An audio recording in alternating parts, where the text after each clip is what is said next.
Alright, duck season is right around the corner here in California. And if you bought yourself one of these Buck Gardner wood duck hammers, and you don't like that it's too high pitch, this is what they sound like when you buy them.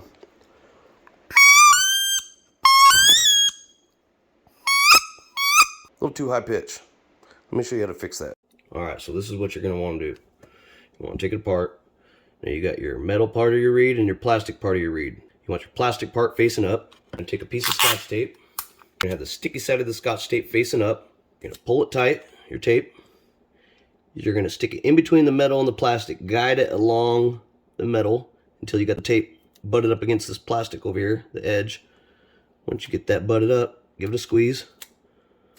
And you're going to wrap the tape over, stick it to itself. Make sure there's no air in there. Give it all a squeeze. Take your scissors. You're going to cut that tape right there like that. You're making the plastic part of your reed thicker, and it's going to lower that pitch.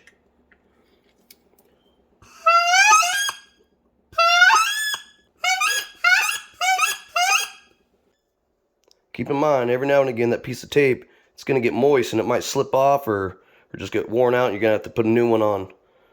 But I hope this works for you. Let me know.